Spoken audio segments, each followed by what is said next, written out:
Even though Devil May Cry 2 was met with mixed reviews, it still sold relatively well, selling 1.7 million units. This warranted another game in the Devil May Cry series. This time, Itsuno would direct this game from the start, and since he didn't want to be only known as the director of DMC2, he was determined to make a great game that was more in line with the first Devil May Cry game. According to the game's producer Tsuyoshi Tanaka, the game was to allow players to wield weapons in new stylish ways, and given the complaint that Devil May Cry 2 was too easy, the North American version was significantly more difficult than the other versions to appeal to the gamers who seek a challenging experience. While at first the developers wanted to create an alternate universe to bring back Vergil, it was ultimately decided to avoid this complicated setup when Kamiya allowed the team to retcon Vergil's original backstory for the third Devil May Cry installment. This resulted in a prequel that revolved around Dante's conflict with Vergil. In contrast to Dante, Vergil does not use guns, and while Dante appears bare-chested underneath his coat, Vergil wears a more classy blue coat. Thus, even though they are identical twins, they are quite different. Finally, in 2004, the game was released as Devil May Cry 3 Dante's Awakening.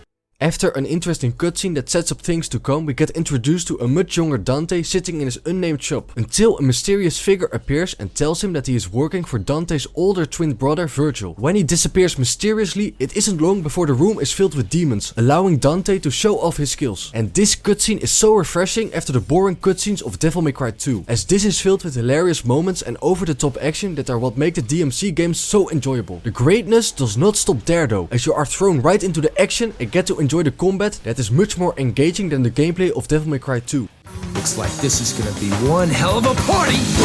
The combat is more intense than ever, and what's great is that you now know how you are doing in regards to the stylish combo thanks to the stylish gauge. This encourages you to constantly switch up your combos, which thankfully are done with delayed button inputs just like the first game, making it very addictive to aim for that triple S rank. Aside from switching between two firearms, you can now also switch between devil arms, which is a first in the series. This makes it more fun to experiment and try out different weapon combinations. If you get hit, your stylish rank will decrease, thus it is important to perform these stylish combos without getting hit. If you're a pro, you can even jump cancel to stay in the air, though I was never able to consistently pull this off, but this does give the gameplay a lot of depth, making it highly replayable. Just like the first game, you can buy more techniques using the acquired red orbs. I'm glad that this is back, though I do find air hike a bit too expensive, especially considering you have to get it separately for different weapons. You can now further personalize your playstyle by selecting one of the available styles. This includes Swordmaster, a style that focuses on using your devil arms and allows you to use additional techniques for your melee weapons. Royal Guard, which is without a doubt the hardest style to master, at least in my opinion, as this style allows you to counter enemy attacks and send it back to inflict damage. Mess this up and you will get hit, but if you take the patience to master the timing, you are invincible, and it's therefore also one of, if not the best style in the game. With Trickster you can more easily dodge incoming attacks and are overall more mobile. Thus this is a great style for newcomers and if you want to get familiar with the game's controls. For those that want to use their guns the most, you've got the Gunslinger style, and later in the game you will also obtain two additional styles, which are Quicksilver that slows down time while you can still move at normal speed, and Doubleganger that creates a shadow to help you fight off enemies. The 4 styles you get from the start can be leveled up to level 3, and with each rank you get more moves at your disposal. If you aren't happy with a certain style, you always have the option to switch it at the beginning of the mission, or by going to divinity statues. My favorite style was definitely Swordmaster, as I like to have the most combos available for my melee weapons, and I found no need for the extra dodge techniques with Trickster. Since I mostly used my melee weapons, Gunslinger was also less appealing to use, though it did come in handy a couple of times with certain secret missions. I found Royal Guard the hardest to master, which is why I used it the least, though I can certainly see that this style is the strongest if you manage to master it. Quicksilver and Doubleganger feel more like gimmick styles that are fun to try out, but lack the complexity of the other styles as they cannot be leveled up and even use up your devil trigger gauge. All these different styles show how well the playstyle variety is, so there's something for everyone. What's also great is that there is no longer an automatic lock-on, meaning you will no longer target enemies that you don't want to hit, and this alone makes the combat much more enjoyable as you feel much more in control and can decide who to target next or just play without locking on at all. The camera is also no longer in the way during combat, as Dante is always in focus, making it much easier to orientate yourself during combat, and if you want you can even control the camera this time. One of the most convenient additions is that you can now select missions at any time. I would often replay the first mission to not only earn more red orbs but also get better at the game. Given that this game puts you all the way back to the start of a mission if you don't use a yellow orb, I made sure to maximize my health as quickly as possible, mostly because the missions are considerably longer than the first game, making it less appealing to retry missions, even when the game is so much fun to play.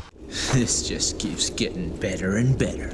After beating more demons, Dante heads to the recently emerged tower and begins his quest to find Vergil. But before you can enter the tower, you need to fight Cerberus, putting up the first real challenge in the game. And this is definitely among the best boss fights of the game. Cerberus has varied moves as each head attacks differently, and I find it a nice addition that you first have to remove the ice coating before you can damage him. Beating Cerberus shows another great aspect about this game, where beating a boss will give you a new weapon, making it even more rewarding to beat bosses. After trying out his new weapon, a mysterious woman shows up who wastes no time and tries to get rid of Dante. Unfazed by this, Dante continues to climb further up the tower. Meanwhile, Vergil and the stranger, who is revealed to be Arkham, explore more of the tower as they seek Dante's half of the perfect amulet, the only thing that remains of their mother. When both halves are combined, this amulet can open the door to the demon world within the tower. Arkham reveals that the mysterious woman is his daughter named Mary, who came to the tower to kill her father to get revenge for her mother, who Arkham sacrificed in search of power. After exploring more of the tower and defeating the underwhelming Gigabit boss, Dante comes into contact with the wacky jester that steals every scene that he is in, and even though he annoys Dante, he still helps him to progress further into the tower. While the Gigabit boss fight is kind of boring as it can drag out if you fail to stay on his back, the next boss fight against Acne and Rudra is one of the best, as this 2-on-1 boss fight is done perfectly as they vary their attacks, making for a fair encounter where it is up to you to time your attacks correctly. If you take one down, the other one gets his powers, so it's best to drain their health simultaneously to make sure you can quickly take one down after defeating the first one. When you beat them, they transform into swords, which are my favorite weapons to use in combination with Dante's standard sword, the Rebellion. After this exciting encounter, Dante reaches the top of the tower and gets to face Vergil. This is the first of 3 encounters with Dante's twin brother, and all of his fights are easily the best of all boss fights in this game. Vergil uses his Yamato in quick succession to catch you off guard, thus you must learn his attack patterns to be able to defeat him. While Dante is able to keep up with him, he is overwhelmed at the end and gets stabbed by Vergil's sword Yamato. Vergil obtains Dante's half of the amulet and stabs Dante another time to make sure he stays put. While it seems Dante is done, he unlocks his devil powers, but passes out before he can go after Vergil. Once he regains his conscience, Dante jumps off the tower, until he is swallowed by the enormous Leviathan. Inside you get to fight the Leviathan, but this is one of the least interesting bosses. It's not bad, but you need to hit a certain spot to damage the real target, and meanwhile regular enemies spawn, which I always dislike in boss fights, so this is definitely one of the worst bosses of the game. After getting out of there by killing the Leviathan, Dante meets Mary again, who he nicknames as Lady. Their reunion doesn't last long as they get ambushed by demons, separating the two. While exploring more of the tower, Dante encounters the lightning witch Nevan, which is one of the more challenging fights in the game, but also one of the best. When you beat her, she transforms in the Nevan Devil Arm, which is a guitar that summons bats. This is easily my least used weapon, as it is the hardest to master, and I just found the other weapons more fun to use. You'd think so, wouldn't you?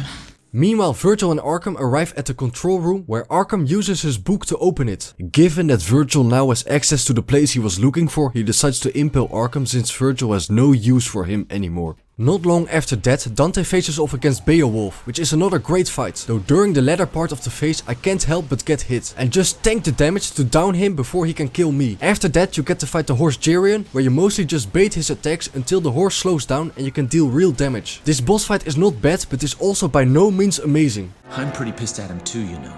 While Vergil is trying his hardest to awaken the tower, his attempts are interrupted by Dante. Now that Vergil has obtained Beowulf, he is eager to try it out in his second fight against Dante. This fight is similar to the first time you fought Vergil, but it is now more challenging as Vergil uses Yamato and Beowulf and can now also, just like Dante, use his Devil Trigger. Later, Lady also joins the fighting until Jester shows up again, revealing himself to be Arkham. He tells them his plan to become a new god and stabs Mary to suppress the power of the tower and open the gate, like Sparta did before him to become a god. Now that Dante's, Vergil's and Mary's blood has been spilled, the tower awakens, raising Arkham to the summit, leaving the rest behind. Vergil leaves behind his previously acquired Beowulf, thus you can get them to use these gauntlets yourself. This weapon allows you to hit enemies up close and personal. On his way to Arkham, Dante faces off against Mary, who feels that she should be the one to kill Arkham, not Dante. After defeating Mary, Dante doesn't only get her trust to kill her father, but also gets the rocket launcher Colleen N. Before being able to confront Arkham, Dante must fight his shadow Doppelganger. This is a unique fight where you need to hit light switches in order to stun the boss and deal damage. But once you know what to do, it's just rinse and repeat, as it doesn't get more complex than this. Now that there's nothing in his way, Dante goes to Arkham, who has now taken on the form of Dante's father Sparta. Though because of Arkham's dark heart, he is unable to maintain this form and transforms into a less impressive blob. While fighting this grotesque figure, Vergil appears out of nowhere and they team up, dealing the killing blow with an awesome finisher. I'll try it your way for once. Remember what we used to say?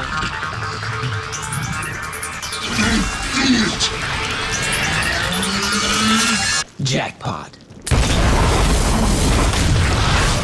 Now that Arkham is defeated, he is reverted to his human form and drops down to the top of the tower where Mary is waiting for him. Mary embraces her personality as Lady and kills Arkham, completely severing the ties with her family. Meanwhile, Dante and Vergil are still in the demon world, and as Vergil wants more power, with Dante being unwilling to give his amulet to him, they fight for the third and final time. In this fight, Vergil is relentless, and this feels like a well-deserved final boss fight, where Vergil moves even faster and puts your acquired skills throughout the game to the test. The area you fight him in is beautiful, and it's accompanied by a score that makes it both epic and sad at the same time. I died numerous times while fighting Vergil, and while I would normally be frustrated, this never happened as it was so much fun to fight Vergil. Since I wanted to fight him in an honorable duel, I refused to use any healing items during the fights against Vergil. This time Dante is able to defeat his twin brother. Vergil accepts his defeat and falls into the dark part of the demon world as he doesn't want to hand over his amulet half. Dante manages to escape and returns to the human world, taking the Force Edge and his amulet half with him. He reunites with Lady, where after fighting some demons, they begin a demon slaying partnership. Dante finally found a new name for his shop, calling it Devil May Cry. And if you kill 100 or more demons during the end credits, you unlock a secret cutscene where you see Vergil take on Mundus, which would lead to him being mind controlled in the first Devil May Cry. It'll be fun to fight with the Prince of Darkness. If my father did it, I should be able to do it too.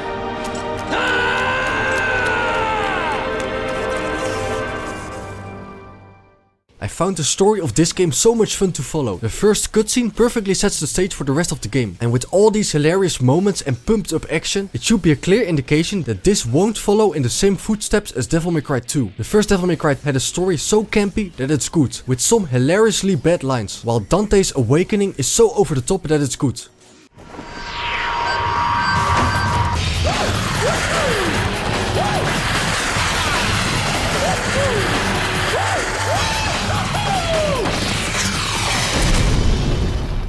Arkham is an amazing villain, and even though he is just a human, he manages to smartly outplay the powerful Devil brothers to carry out his plan. But of course, the star of the story is Vergil, who leaves a lasting impression on players as he remains calm and carries out calculated actions, and has some great lines. He is a menacing threat throughout the game. Aside from being a huge challenge while fighting him, he also disposes of enemies you fought without breaking a sweat, making you wonder how you will ever beat him if he kills enemies this easily. The dialogue is so well written that there are just so many quotable lines, making for a very memorable story. So thanks to all these aspects, this game's story is easily the best out of the PS2 trilogy. Impressive. I expected nothing less from the Devil's descendants. In terms of graphics, this game still looks good. The choreography during cutscenes is amazing and character models look more detailed than ever, though this is probably my least favorite Dante design up to this point. You're gonna pay for that. The soundtrack is perfect for the intense combat sections, with Devil's Never Cry being my favorite track, which I listen to every now and then because it's great on its own.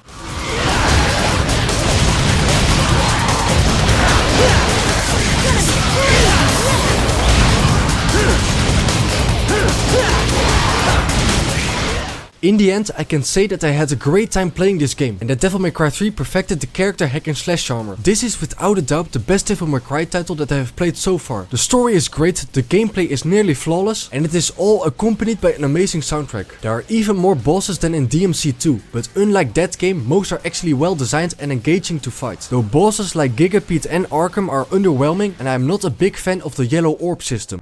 Does it bother you that much? But I have heard that the special edition fixed a lot of issues I have with this game and also added Vergil as a playable character. And in the next video I will take a look at this special edition and see if it improved on this already great third installment.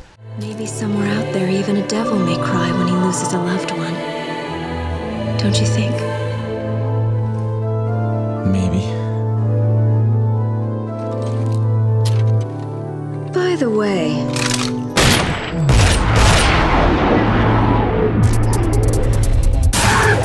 looks like we're gonna be busy for a while. Well, bring it on. I love this. This is what I live for!